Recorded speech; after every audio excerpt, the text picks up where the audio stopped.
नमस्कार। आज मो तुलसी आश्रम अच्छी आर पूर्व दुईटाक भिडियो रे तुलसी आश्रम करी जेहेतु मैंने तुलसी आश्रम अच्छी आज तुलसी आश्रम ही कहूँ यहाँ आज जो घटना कहू जाऊँगी सेटा आपण मानू बहु आश्चर्यान्वित करिवो किंतु एमिति देखिले मो जीवन रे मते प्रभु बहु प्रकार विरल अनुभूतिर सुजोग देइछि बहु विरल अनुभूतिर एवं एई किछि दिन तले कमेंट रे जने भाई लिखिथिले जे मृत्यु पर मनुष्य कुआडे जाए ता उपरे आपण गोटे कहिबे मृत्यु पर कौन हुए ता उपरे जदि आपण माने मते कमेंट रे जणेबे मु 3-4टा वीडियो करि परिबे। गोटे वीडियो रे मृत्यु पर कौन हुए एभली एक गूढ़ रहस्यपूर्ण जीवनर विषय को गोटे वीडियो रे कहि हबो नाही। तेबे आज से जो भाई जनक कहिथिले मृत्यु पर मनुष्य कुआडे जाए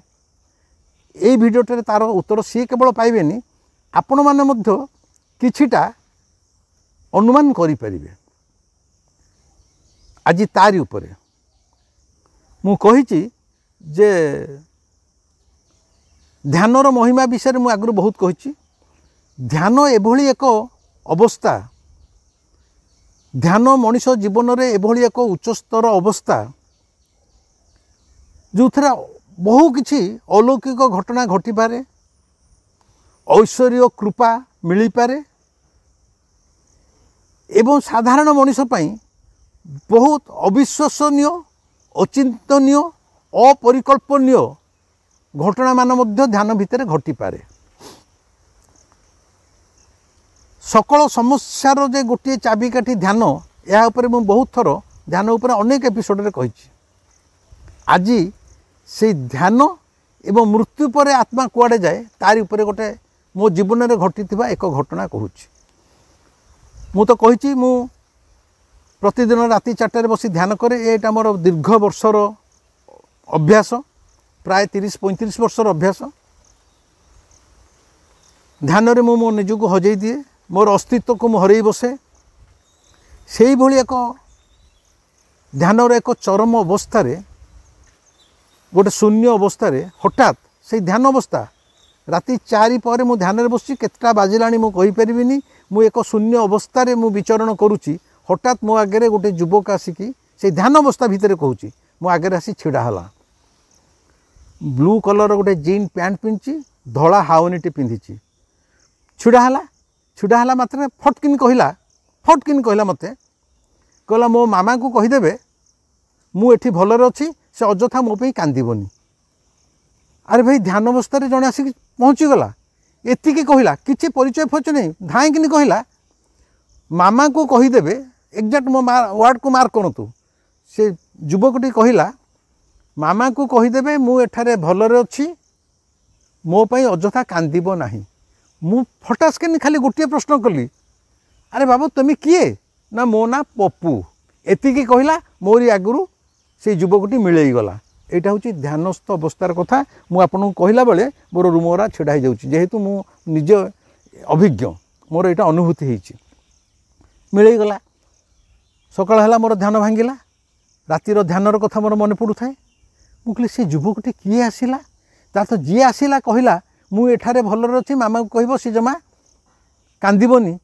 तार तो युवकटी निश्चय मरी जाइछि तार तो से मामा पाखे नाही से जोठी न अछि भलरे अछि तापर ठिकड़ा फिकड़ा किसी मामा किए मुझे जानी एड़े के पृथ्वी रे पप्पूर मामा किए मुझे जानी खाली गोटे कथा मुझे पचारि तो बाबा तुम किए ना मो ना पप्पू एति कही मिलगला मु बड़ द्वंद्व पइली किसी तो ये हेनी कारण ध्यानस्थ अवस्था मोर जहाँ सब अभिज्ञता अच्छी सेटा किसी भूल हेनी मु कौन करी एड़े के पृथ्वी रे मु पप्पूर मामा को कौटी खोजी एवं ताकू कहबी जे तुम पुओ कही तुम अजथा कांदनी बोली मुझे कौन कली मु लेखालेखि करे मोर सेतले प्रति शनिवार दिन प्रगतिबाजी कागज रे प्रति शनिवार दिन मोर लेखा बाहर चिन्मय चिंतन स्तंभ रे मु गोटे लेखा लिखे मु सार दिन सकाल उठिकी मोर ये जो ध्यान अवस्था जो अभिज्ञता है ये जो पप्पू बोली गोटे छुआटे आसला एवं एक कथा कहीकि चलीगला मु किसी जाइलिनी मु से ध्यान अनुभूतिटा को संपूर्ण लिखिदेली जे कालाते मुझे ध्यान बसती एमती है गोटे पिलाटे आसला सी गोटे ब्लू कलर जीन पैंट पिंधला हावानीटे पिंधि स्पष्ट भाव में एवं अल्प बयसर पिलाटे बेसी हेले ताको 20-22 वर्ष हम एवं कहला मामा को कहीद मुझे भलरे अच्छी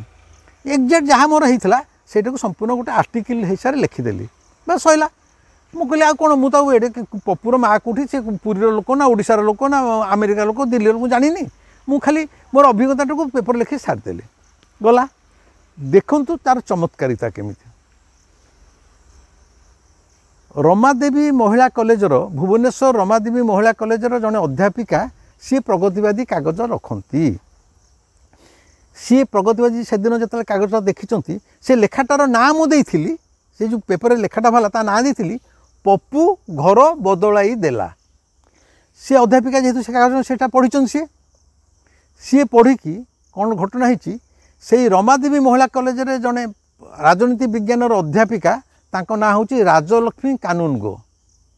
तांकर पुओ ना हूँ पप्पू तांको पुओ पप्पू 20-22 वर्ष ये 2-4 मास तले मरी जाइथिला सी अध्यापिका जानी सी कहले आमर जो राजलक्ष्मी मैडम तांकर पुओ ना तो पप्पू सी भी मरी जाइए एबे मासे 2 मास तले आउ ये जो लेखाटा कौन तारी उपरे लिखा कि अंदाज भाभी कि केवल सी कागज टी नहीं सी आसछंती कॉलेज राजलक्ष्मी मैडम को देखई राजलक्ष्मी मैडम पढ़िले सी भावुंट हाँ ये तो पप्पू प्रकृत में आसी कहूँ या कहूँ ता कहूँ ताले कौन पप्पू कौन ये जो बाबू लिखिं तांकरी पाखक प्रकृत में ध्यान जाइथिला माँ मन तो मोर से लेखा पाखे सब मोबाइल नंबर थाए मो पाखक 4टा बेले गोटे मोबाइल फोन आसला जे आप आज गोटे एमती लेखा बाहर प्रगतिवादी देखूँ राति पुओ कहूँ ध्यान आसिकी जे मरी जाइए प्रेतात्माटा आसी कहूँ मत सका को मुझे लेखा लिखिकी पठे 6-7 दिन पर लेखा बाहरी प्रकृत में जो मामा को कहवाई कहूँ कागज ही से मामा पाखे तार पहुँची जाऊँगी है यहाँ आकस्मिक नुह काकताड़ीय नुह पप्पू बोली से पिलाटी जहाँ चाहूँगी प्रभु से करई दौर ता ना से मैडम कहीं प्रगतिवादी कागज रखिए से पुणी सी भी से आरडी वुमेन्स कॉलेज में चाकरी करेंगे इत्यादि मो पाक फोन आसला से राजलक्ष्मी मैडम फोन करते जमी गोटे लेखा बाहरी आपण टे आम घर को आसपारे मुझे आप घर कौटी ना लुइस रोड रे रवि टॉकीज पाखे लुइस रोड रे आम घर राजलक्ष्मी मैडम स्वामी हेले देवदत्त परिजा सी जड़े रिटायर्ड बैंक ऑफिसर मु मो गाड़ी रे जाइकी गोटे दिन तांको घरे पहुँची 4टा बेले राजलक्ष्मी मैडम हेले पॉलिटिकल साइंस रीडर तांको स्वामी हेले जड़े बैंक ऑफिसर से माने मरी जाइथिबा प्रेतात्मा आसीबा ध्यान ईश्वर पैसा अच्छी सामान्य टिके तांकर विश्वास न थाए से अविश्वास से मते परीक्षा करिया को लागिले केमिति हला कोन हला केमिति आसला कोन आग परीक्षा कले से कोन पिंधिथिला मु कहली से गोटे ब्लू पैंट पिंधिथिला आ हावनीटे पिंधिथिला अच्छा तांको पो जदि हावनी पिंधु नथिबो सबले फुल शर्ट पिंधुथबो मु हावनी कहली तो भूल हो कि जदि कहिथांती गोटे बैनियन पिंधिथिला कि बाबा मुझे जहाँ देखी ता कहली प्रकृत में तांको पुओ धड़ा हावानी मध्य पिंधे ब्लू जीन पैंट मध्य पिंधे तेणु टिके विश्वास है कि विश्वास विश्वास मुहर जनाऊ न था कहला अच्छा हाउ कहले आपण आउ थे चिन्ह पारे मुझे हाँ से पुओर जोटा बेडरूम थिला से पप्पूर से बेडरूम को नहीं गले पुओ मरी जाइए तार सब फोटो सब कांथरे मरा होती मत गोटे फोटो देखले से हाई स्कूल पढ़ला बेले जो सब पास करगला बेले हेडमास्टर बसी थे पिला माने बसी थे गोटे फोटो उठे ग्रुप फोटो से ग्रुप फोटोटा मत देखले अरे हाई स्कूल पढ़ियार चेहरा से एते पिला बसचंती एडिक एडिक मुह मत कहला आ भितर चिन्हैले आपण पाखु कु पप्पू आसीथला आपण ध्यान रे मु बहुत निरीक्षण करी कहली यही पिलाटी आसला प्रकृत में मु ठीक पिलाटी को चिन्हैली तांकर विश्वास है माने से विश्वास करता हाँ प्रकृत में ध्यान रे पिलाटी आसीथला बोली तापर तथापि पुणी परीक्षा तो आधुनिक मनीष पैसा अच्छी भुवनेश्वर लोक ये सब धार धारती ईश्वर धर्म विश्वास मरी जाते आत्मा कहीं फेरुची तेणु से पुणी गोटे बड़ साइजर फोटो जो तार 2-3 जन सांग सहित अच्छी से फोटो देखिले कहले आ भितर कौटा मो सांगे सांगे कहले ये पिलाटा ଆରେ ବାପା ଏତିକି କହିସାରିଲା ପରେ ସେଇ ଯେଉଁ ରାଜଲକ୍ଷ୍ମୀ ବୋଲି ପପୁର ଯେ ମା କି କାନ୍ଦ ସେ କଇଁ କଇଁ ମାନେ ସେ ଜାଣିଦେଲେ ଯେ ପ୍ରକୃତରେ ପପୁ ଧ୍ୟାନରେ ଏଇ ସାରଙ୍କ ପାଖକୁ ଆସିଥିଲା। କଇଁ କଇଁ ହିଁ କାନ୍ଦ ସେ ମୁଁ ତାକୁ ମୁଁ ସେ ମରିଗଲାଣି ମୁଁ ତାକୁ କେତେ ଦେଖିବାକୁ ଚାହୁଁଛି ସେ ସ୍ୱପ୍ନରେ ବି ମୋ ପାଖକୁ ଆସୁନି ସ୍ୱପ୍ନରେ ମୁଁ ତାକୁ ଦେଖିପାରୁନି ଅଥଚ ସେ ଆପଣ ପାଖକୁ ଆସି କହିଲା ଆଉ ମୋ ପାଖକୁ ଆସିଲାନି। ମୁଁ ତାଙ୍କୁ ବୁଝେଇଲି ମୋଟାମୋଟି ସେଦିନ ମୁଁ ଜଳଖିଆ ଫଳିଖିଆ ଖାଇ ତାଙ୍କ ଘରୁ ଆସିଲି ଏବଂ ଆଜି ପର୍ଯ୍ୟନ୍ତ ସେଇ ଯେଉଁ ରାଜଲକ୍ଷ୍ମୀ କାନୁନଗୋ ଏବଂ ତାଙ୍କର ସ୍ୱାମୀ ଦେବଦତ୍ତ ପରିଜା ତାଙ୍କ ସହିତ ମୋର ବ୍ୟକ୍ତିଗତ ସମ୍ପର୍କ ଅଛି ଏବଂ ପରବର୍ତ୍ତୀ ସମୟ ଦେଖା ହେଲା ସେ ମଧ୍ୟ ମୋର ବନ୍ଧୁବାନ୍ଧବ ହେବେ ସେ ପର କଥା। ବର୍ତ୍ତମାନ ପ୍ରଶ୍ନ ଉଠୁଛି ଯେଉଁ ଭାଇ ଜଣକ ପଚାରିଥିଲେ ମଣିଷ ମଲା ପରେ କୁଆଡ଼େ ଯାଏ। ଆରେ ଭାଇ ମଣିଷ ମଲା ପରେ ଆମର ଯେଉଁ କୁହାଯାଏ ନିମନ୍ତ୍ରଣ କାର୍ଡ଼ରେ ମରିଗଲା ପରେ ଲେଖାଯାଏ ଅମୁକ ଲୋକ ଅମୁକ ଦିନ ପରଲୋକ ଗମନ କଲା। ଫେରେ ପରଲୋକ କ'ଣ ଫେରେ ଆମେ କହୁଛୁ ଏଇଟା ହେଉଛି ଇହଲୋକ ପରଲୋକ। ଇହଲୋକ ମାନେ ଯେଉଁ ଲୋକରେ ମାନେ ଯେଉଁ ଜଗତରେ ଆମେ ଅଛୁ ସେଇଟା ହେଉଛି ଇହଲୋକ। ଯେଉଁ ଜଗତରେ ମୃତାତ୍ମା ମାନେ ରହୁଛନ୍ତି ସେଇଟା ହେଉଛି ପରଲୋକ। ତେଣୁ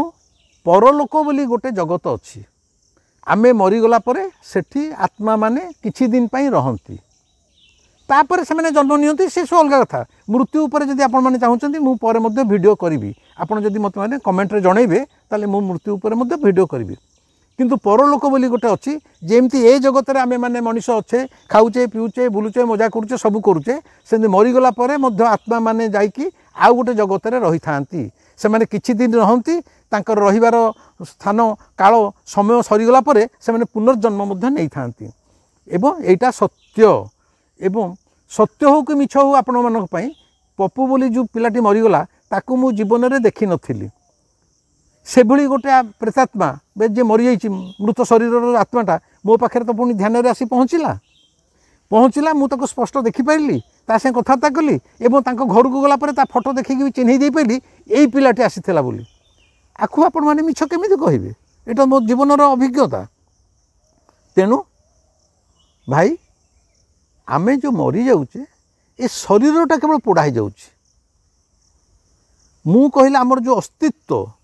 ଯେଉଁ ସେଲ୍ଫ ଯେଉଁ ସୋଲ୍ ଦ୍ୟାଟ୍ ଡଜଣ୍ଟ ଡାଏ। ଆତ୍ମାର ମୃତ୍ୟୁ ନାହିଁ। ଏ ଶରୀରଟା ଗୋଟେ ଜଡ଼ ଶରୀର ଏଇଟା ପୋଡ଼ା ହେଇଯାଉଛି। ତେଣୁ ଏଇ ହେଲା ପପୁର କଥା। ଯେଉଁ ପପୁ ଅଳ୍ପ ବୟସରେ 20-22 ବର୍ଷରେ ଆକସ୍ମିକ ଭାବରେ ମୃତ୍ୟୁବରଣ କରିଥିଲା ଯିଏ ଆସି ମୋ ଧ୍ୟାନରେ ମୋତେ ଦେଖାଦେଲା ଏବଂ ତାହା ପରବର୍ତ୍ତୀ ସମୟରେ ମୁଁ ତାଙ୍କ ପରିବାରକୁ ଯାଇ ତା ଫଟୋରେ ଚିହ୍ନଟ କରିଥିଲି ଏବଂ ତା ବାପା ବୋଉଙ୍କର ଦୃଢ଼ ବିଶ୍ୱାସ ହେଲା ଯେ ତାଙ୍କ ପୁଅ ହିଁ ମୋ ଧ୍ୟାନରେ ଆସିଥିଲା। ଏ ହେଲା ଆଜିର କଥା। ଖାଲି ଜଣେଇ ଦେଉଛି ଯେ ଆତ୍ମାର ମୃତ୍ୟୁ ନାହିଁ ଏବଂ ସମସ୍ତଙ୍କ ଦେହ ଭିତରକୁ ସେ ଆସିପାରିବେନି। ଆମର ଯେମିତି ଗାଁରେ ଗୋଟେ କଥା ଅଛି ଆଇଁଷିଣିଆ ଦେହ ଜଣ ଜଣଙ୍କ ଦେହ ଭିତରେ ଡାହାଣୀ ପଶିଯାଏ କି ସ୍ପିରିଟ୍ ପଶିଯାଏ। ସେ ଯିଏ ପଶିଯିବ ସେ ତାରି ଭାଷାରେ କଥା କହିବ। ସେ ପୁରୁଷ ଦେହରେ ଯଦି ସ୍ତ୍ରୀ ଲୋକଟା ପଶିଥିବ ସେ ତୁ କିଏ ନା ମୁଁ ହେଉଛି ସୁନିତା କେଉଁଠି ଥିଲୁ ନା ମୁଁ ସେ ଗଛ ଡାଳରେ ଥିଲି ଇଏ ପରିସ୍ରା କରୁଥିଲା ମୁଁ ତା ଦେହକୁ ପଶି ଆସିଥିଲି। ଏମିତି କଥାଟା ନିଶ୍ଚିତ ଗାଁ ଗଣ୍ଡାରେ ଆପଣମାନେ ଶୁଣିଥିବେ। ଏ ଏକ୍ସପିରିଏନ୍ସ ମୋର ନିଜ ପରିବାର ଭିତରେ ବହୁତ ଅଛି ହେଲା। ତେଣୁ ଯେଉଁ ପ୍ରେତାତ୍ମା ମାନେ ପଶନ୍ତି ସମସ୍ତଙ୍କ ଦେହରେ ପଶିପାରିବେନି। ଯେମିତି ଇଲେକ୍ଟ୍ରିକ୍ କରେଣ୍ଟଟା କ'ଣ ଗୋଟେ କାଠ ଭିତରେ ଯାଇପାରିବ କି? ଯାଇପାରିବନି। ଯେଉଁଟା good conductor of heat electricity କରେଣ୍ଟଟା ପର୍ଟିକୁଲାର ଗୋଟେ ଧାତୁ ଭିତରେ ଯାଇପାରିବ ଗୋଟେ କାଠ ଭିତରେ କରେଣ୍ଟଟା ଯାଇପାରିବନି। ସେମିତି ଏଇ ଯେଉଁ ପ୍ରେତାତ୍ମା ମାନେ ଦେହ ଭିତରକୁ ପଶି ଆସନ୍ତି ଗୋଟେ ଆଇଁଷିଣିଆ ଦେହ ଥାଏ ଯେଉଁ ଦେହ ଭିତରେ ସେମାନେ ଆସିପାରିବେ ସମସ୍ତଙ୍କ ଦେହ ଭିତରକୁ ଆସିପାରିବେନି। ଏବଂ ଏଇ ଯେଉଁ ପପୁ ବୋଲି ଯେଉଁ ଆତ୍ମାଟି ଆସି ମୋ ଆଗରେ ଉପସ୍ଥିତ ହେଲା ତୁମେ ସାଧନାର ସେଇ ସିଦ୍ଧି ସେଇ ସ୍ତରକୁ ଗଲେ ଧ୍ୟାନର ସେଇ ଅବସ୍ଥାକୁ ଗଲେ ଏଇଭଳି ଅନେକ ଅଲୌକିକ ଘଟଣା ଘଟିପାରିବ। ତେଣୁ ବନ୍ଧୁ ବାରମ୍ବାର କହୁଛି ଆପଣମାନେ ଧ୍ୟାନରେ ଧୀରେ ଧୀରେ ପ୍ରବେଶ କରନ୍ତୁ। ଆଜି ପାଇଁ ଏତିକି। ଏ ଭିଡ଼ିଓଟି କେମିତି ଲାଗିଲା ମୋତେ ନିଶ୍ଚୟ କହିବେ। ଲାଇକ୍ କରିବେ, ସେୟାର କରିବେ, କମେଣ୍ଟ ଦେବେ। ଯଦି ମୋ କଥା ଭଲ ଲାଗୁଥାଏ ସବସ୍କ୍ରାଇବ୍ କରିବେ। ରହିଲି, ନମସ୍କାର।